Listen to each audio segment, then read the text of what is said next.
welcome you to our town called Hightstown. Come with us, make yourself at home. We welcome you to our town called Hightstown. We'll make sure you're not alone. We welcome you to our town called Hightstown. Plenty of room, so come on in. We welcome you to our town called Hightstown. We'll spend the night at our inn. If you take a walk on any street, pleasant faces you're sure to see. The kind of people you want to meet. We'll say it again, consider us friends. You're gonna love this town. We sure hope you stick around. Lots of great things are yet to come. Won't you be a part of the history? Come along on a journey to Hightstown. Group your neighbors to the left and right. So much to learn about our town called Hightstown. Settle in, relax, and enjoy the ride. Hello, and welcome to Hightstown. You know, when I first moved to Hightstown, I thought there was a typo in the name. I was wondering why there wasn't an E in the Hight part of the name. But then I found out that Hight, H-I-G-H-T, was actually someone's last name. This is the story of John and Mary Hight, the couple who gave Hightstown its name. Our story begins in 1696. This is Samuel Hight Jr. of Flushing, New York, and the baby in his arms is... Jonathan, Nicholas, David, come meet your baby brother. The baby's here! Let me see him. What's his name, Dad? Your mother and I decided to name him John. John? But I'm John. No, you're Jonathan. He is John. Well, that won't be too confusing. Somewhere else along the eastern seaboard, Mary Hight was born sometime around 1696. Hush, my sweet. Once we figure out where we live, what year it is, oh, and yeah, what our last name is, then it will be easy peasy. No pressure. Unfortunately, we have zero information on Mary Hight until she and John marry, but I'm getting ahead of myself. The Hights were a fairly well-to-do family in the late 17th, early 18th century, and because of that, Samuel was able to purchase 400 acres in Perth, Amboy to be willed to his sons after he died. When Mr. Harrison and I purchased this land, it was with the condition that after his death, 400 acres of the land would be split amongst yourselves. Thank you, Mr. Willix. I don't know what to say. Your father was a good man, boys. He always had your best interests at heart. Wow, 100 acres apiece. What do you plan to do with your section, Jonathan? I'm gonna sell my share and use the rest of the money to buy property in New York State. What about you, David? I'm moving to New York State with Jonathan. Most of the land in Perth Amboy is sold. There's not much room for growth here. I guess this is goodbye then. Yes, it is. Safe travels. So, will you boys be staying in Perth Amboy? I guess so, Mr. Harrison. We have property here. Just need to start farming it. You should consider buying property along the Millstone River. That's where I live, and there's plenty of room. Your brothers are right. There's not much room for growth in Perth Amboy. Where's the Millstone River? It's southwest of here, near Trenton. Thank you, Mr. Harrison. We'll definitely consider it. So as you probably figured out, John eventually moved to the Millstone River. Otherwise, the name of our town would be Harrisonville or something like that. But it was around this time that John met a young woman. Hello, I'm John. Hi, I'm Mary. We're not 100% sure, but we believe they were married around 1720. We are gathered here today to celebrate the marriage of John and Mary. Do you? Yes, I do. Marry me, Mary. I do, John. Then I do too. For always, only me and you. Let's build a family. Ooh. I'm down if you're down. Take a plunge and see where we end up. Do you trust I'll care for you? I trust that you will, I really, really do. I'll follow you wherever you go. In this life together, with these words we say we make it so. We do, we do, we do, we do. They are one, no longer two. They do, we do, we do. We really, really do. We really, really do. Then, in 1731, John Hight Jr. was born. Here comes the midwife. It's a boy. Then, in 1739, Joseph Hight was born. It's a boy. Again.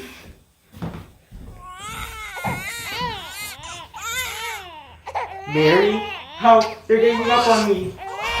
And now, we head into the portion of John and Mary's lives that I refer to as the Dark Zone. We don't know much about their lives from 1730 to 1740, so this next scene is 10% truth and 90% speculation. But we're pretty sure they moved to the Woodbridge area, where we believe John apprenticed under a Joseph Bonney. Good afternoon, John. Good afternoon, Mr. Bonney. Well, John, your wheelwright apprenticeship is coming to an end. I'd love to take you on as a full-on wheelwright if you're interested. I appreciate the offer, Mr. Bonney, but I have my mind set on moving to the Millstone River area. There's lots of land to be had, and I was able to secure a job with a Mr. Isaac Fitzrandolph. He's a contractor out of Princeton who builds mills along the Millstone River area. Well, John, I hate to lose you, but I won't stand in your way. Good luck and safe travels. Thank you, Mr. Bonney. So, around 1744, the Hights moved to New Windsor, which would one day be known as, you guessed it, West Windsor, East Windsor, and Hightstown. But I'm getting ahead of myself. Where was I? Oh, yeah. The following year, a third son, Thomas Hight, was born. Here comes John with him now. Mary, listen to this. Available for purchase. 80 acres of land on the north side of Rocky Brook. About 2 miles southeast where the Millstone River and Rocky Brook intersect. Wow, really? 80 acres? We've been saving for a while now, and I think we have enough money saved up from the Perth Amboy sale. Maybe this is it. Maybe this year we stop renting and start working our own land. We've been saving for several years now, and we still have a portion of the money available from the Perth Amboy sale. I'll check into it in the morning.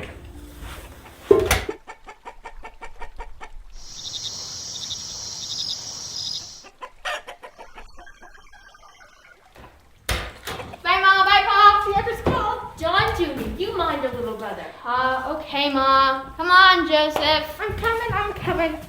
Have a great day and good luck. Tell me how it goes. Thank you, Mary. See you at dinner. Well, Thomas, it's back to the crib with you. Mommy has laundry to do, and bread to bake, and dinner to start. And I also need to collect the eggs and milk the cows. And then we'll have breakfast. And on May 1st, 1747, John and Mary Hight purchased those 80 acres along the north side of Rocky Brook. Today, that's just beyond the Ward Street Bridge, all the way to almost Route 133.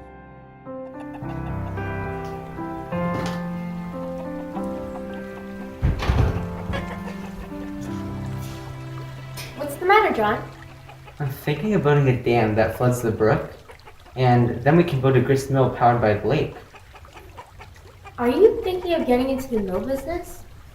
No, but I think we could sell it for a profit. Boys, I'll need your help. Okay, Pop. What's a dam? You'll see, Joseph. You'll see. The next day, John Jr., and Joseph set out to build what ended up being a 500-foot dam. It stretched from where the First Baptist Church sits today to the Hightstown Public Library. Today, we call this body of water Petty Lake.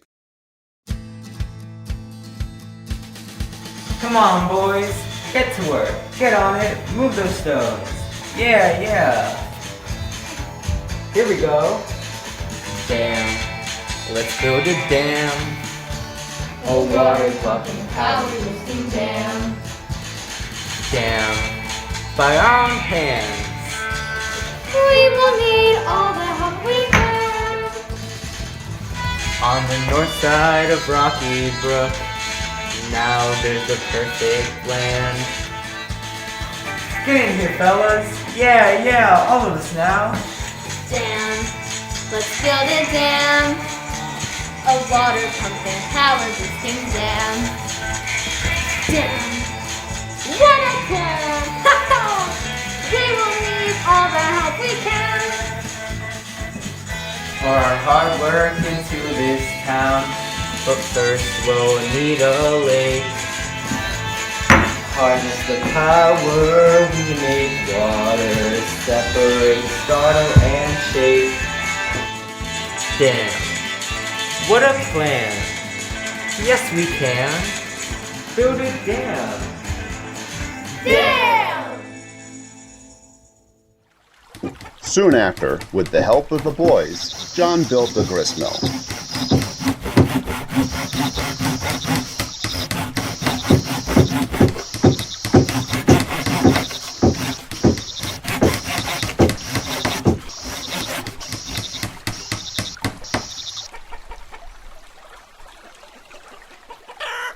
It's a fine-looking mill, John, and a mighty fine-looking dam, too. We helped build it. I put cement between the rocks. Well, great work to you two boys. You did a good job. Okay, boys, you have chores to do. Okay, Mom. Here's your copy of the deed. Thank you. Nice doing business with you. You're welcome. I'm really happy to see my mill go to the neighbor.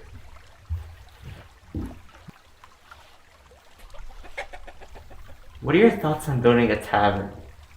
A tavern. Sure. Let's face it, 80 acres is enough for a farm, and we can't live off farming alone.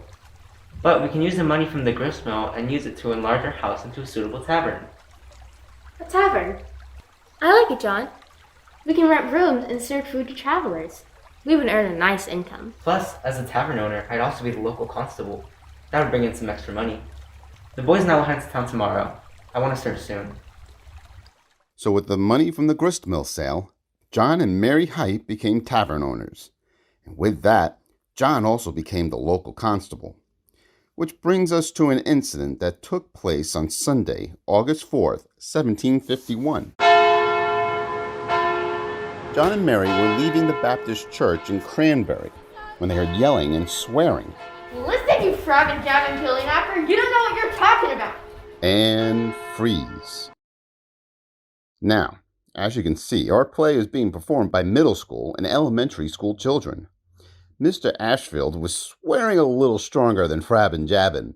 We can't have kids say actual swear words. So we made some up.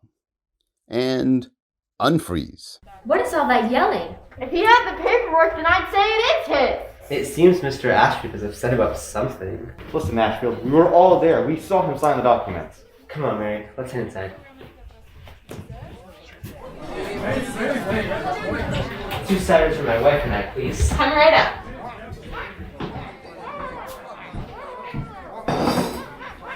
What's going on out there, John? It's Louis Ashfield going on again about who knows what.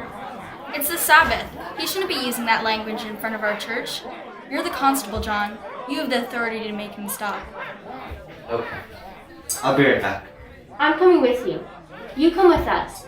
Mr. Ashfield is an important man in the state, and we may need witness to that drama. I'm with you, John. You three boys stay here. Make sure you watch your little brother. Well, I'm not a harkin' wreck like you ninny Mr. Ashfield. And furthermore... Mr. Ashfield, please. You're yelling and cursing on a Sabbath right outside the church. What's it to you? I'll have you put under arrest. This is an offense to both God and King. My apologies, sir. I lost myself for a moment. What's the matter with you? I never thought I'd see the day when you apologized to a man of such a low station. Are you crazy? Don't say that about a justice of the peace. Justice of the peace, he's a constable, Lewis. What? That's John Hight. He owns a tavern near Rocky Brook. A constable? Please. The nerve of this ninny-muggin threatening me with arrest. I'll arrest his knocksock and toss him into jail. Then I'll throw away the key. I've warned you, Mr. Ashfield. Come with me. Get your hands off me. Curse you with your king's blood.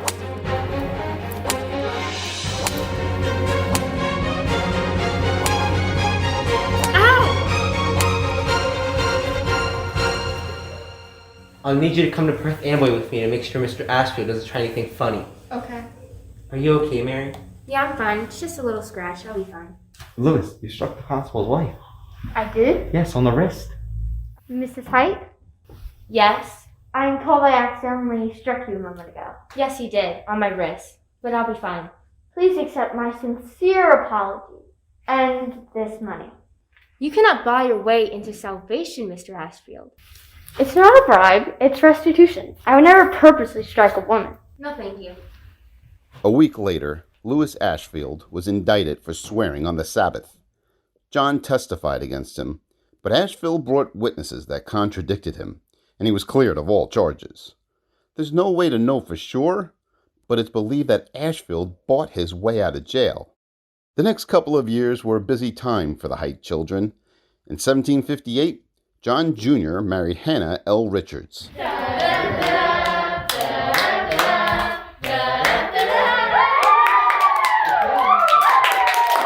Around this time, John Sr. partnered with Vincent Day to buy the land that butted up to the east side of John and Mary's land. Congratulations on your purchase, John. Thank you, Vincent. Congratulations to you, too. What do you plan to do with your side of the land? John Jr., my oldest boy, got married 2 years ago. Him and his wife are expecting their first child soon. My plan is to sell 50 acres worth of land and build a house on the remaining property. They can work and earn an income from it. It's a fine idea, John. And congratulations, Grandpa. Thank you, Vincent. You too. A year later, John Jr. and Hannah had a second child. And Joseph married Rebecca Griffith of Philadelphia.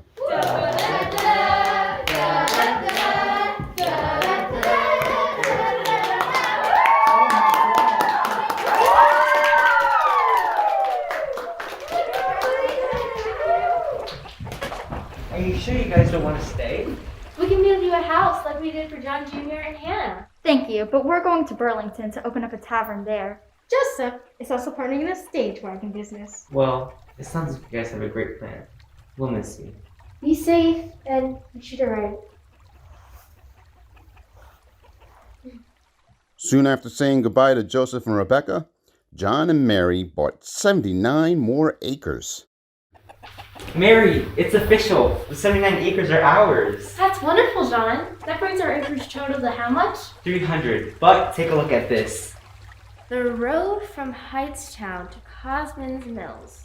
They spelled it Hytes, but they called the Rocky Brook Hightstown in an official document. They named this area after us. I'm not surprised, John. We own 300 acres, a tavern, a gristmill. You're clearly a leading figure in this area. Why not honor you by calling this growing village Hightstown? It's a great honor, Mary. We've really done well for ourselves. We're not wealthy, John, but we do live comfortably. And the name stuck. Rocky Brook was no longer being used as the address for the mail. It was now just the name for the stream that ran through the area. Sure, sometimes it was spelled Hytes or Heights, but there was no denying who the town was named for. There's no E in Hightstown. There's no E in Hightstown. All the same, I like the sound. I'm so glad we settled down. There's no E in Hightstown, named after us, our little town. All the hard work, all the years. What an honor, you deserve it, dear. Came here with nothing but good intentions. Throughout history, we're barely mentioned. But every time they say our name, our legacy, our claim to fame, Say it loud, say it proud. one for all, not together now. There's no E in Hightstown. There's no E in Hightstown. Absolutely. There's no E.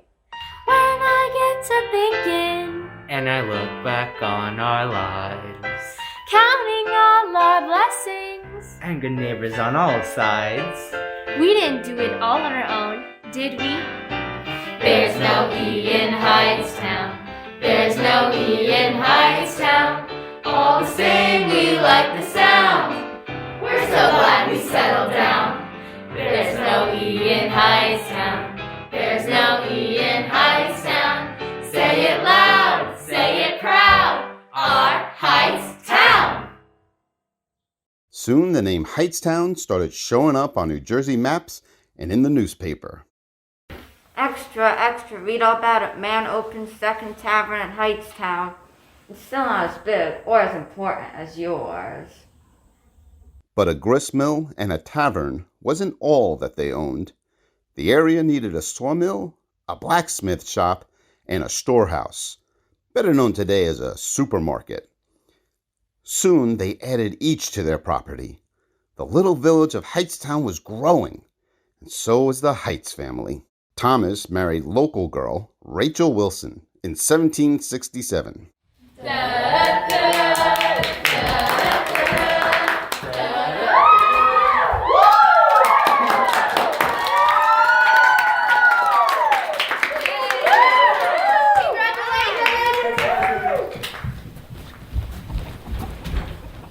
Congratulations, Thomas. Your mother and I have a little something for you guys.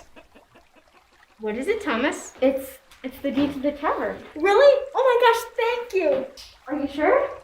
We're in our 70s now, Thomas. Running a tavern is for the young. And we can't think of two better people to own it than you two. Thanks. This means a lot to us.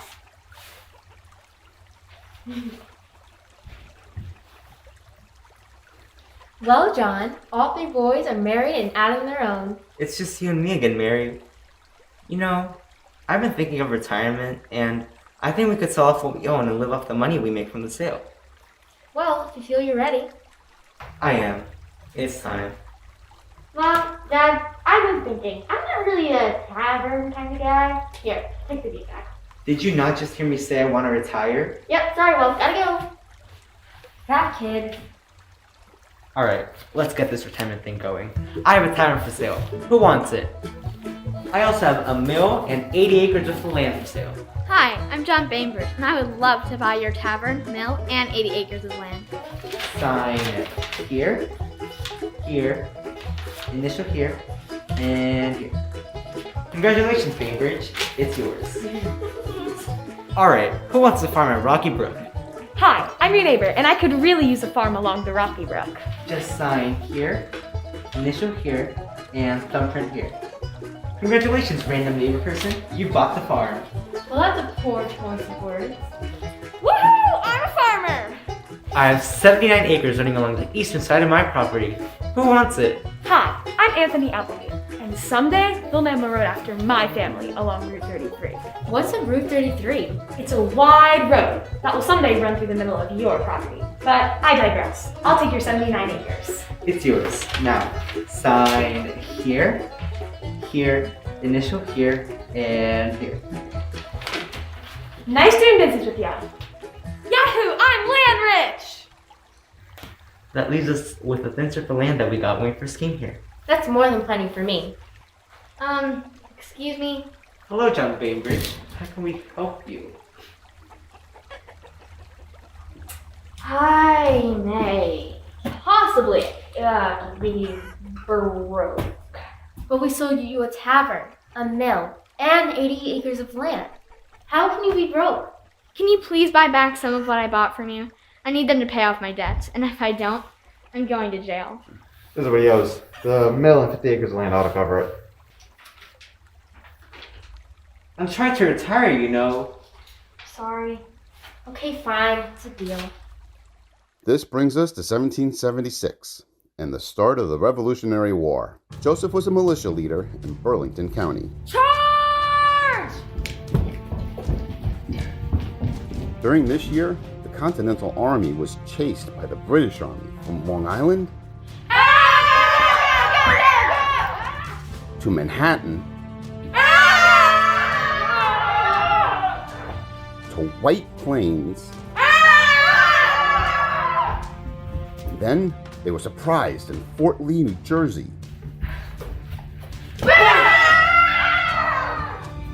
After that, they fled to Pennsylvania. Wait! The British Army and their Hessian allies, however, occupied Princeton, Trenton, and Bordentown. But as we all know, on Christmas Eve 1776, Washington crossed the Delaware River and chased the Hessians out of Trenton and Bordentown. The Hessians plundered their way through Allentown, Cranberry, and Hightstown as they made their way to join the British in Princeton. Unfortunately, John and Mary were two victims of this plundering. Not my tea kettle. Give me back my silver shoe buckles. Yes. Oh, John, he has my new apron. Let's eat. They took our cow too. And your new beaver hat. And 2 pounds worth of beef, pork, and chicken. Wait, do you mean 2 pounds is in the British currency 2 pounds, or 2 pounds is in the weight 2 pounds? No, the second one. Oh. I think we need to sell that mill. Again? I know it seems like we sell it every other year, right? But we have to. Alright. Who wants to buy a mill? I'll take it. What will you trade me for it? Trade you? I'm looking to sell it. Sell it? You want to sell it? Yes. For paper currency? Yes, that's how selling works. There's a war on, buddy. Paper currency isn't worth, well, it isn't worth the paper it's printed on. But by all means, take my money. And I will take this mill. See ya, suckers. I think he's right, Mary. We're better off bringing this money for heat. We're wiped out. Who wants a tiny house on east side of North Main Street? Only 110 pounds. I'll take it. Hit the bricks, buddy. I'll take it. Hi. Okay, sign here. Wait, never mind. Here. And here's your 110 pounds. Still not worth anything. Still broke. Now what? I guess I can become a tavern keeper again. This was 1781. John and Mary were already in their 80s, so they didn't open a full-on tavern, because that's a lot of work for two people who were looking to retire. What they opened was called a Dram shop, which is a tavern that doesn't have lodging or livery service. Basically, it's what we today would call a bar. John petitioned the Middlesex court for a license to sell alcohol. I formerly kept a tavern at the Hightstown, and now desirous of keeping one again in a house near the mills. Sincerely, John Hight. Don't worry, John. We'll sign that petition and get you that license. Thanks, I appreciate it. After all they've done for this community, we need to make sure they get this license. To whom it may concern in the Middlesex court, John and Mary Hight are upstanding citizens in this area and are destitute by no fault of their own. They had lost their estate by reason of deprivation of the continental money, as they have sold their mills and plantation for said money and have no other ways to get their living. Well said. Sort of. This is 1700s. Pretty much none of us have a real education. Well, that was random. I don't know that the court should give them a license without charging the usual fee. And done. Let's send this to the court and get the Hightstown Dram Shop license. It was a kind thing the citizens of Hightstown did for John and Mary, because running the Dram shop helped keep the Heights afloat for the next 4 years. Mary, I think you might finally be able to retire. For real? For real. For real, for real? For real, for real. Who wants to buy a house? Makes a great dram shop. Sold! And just like that, the last of the Heights property was sold in May 1789. At this point, they disappear from public record. We're not 100% sure where they lived, but John Jr. lived nearby in Windsor, so most likely he took them in. We owe the name of our town to John and Mary Hight. The gristmill they built in 1747 drew the focus to this area, which ended up forming Hightstown in East Windsor. John and Mary started out with very little, but built up what they had to an estate that was well above average.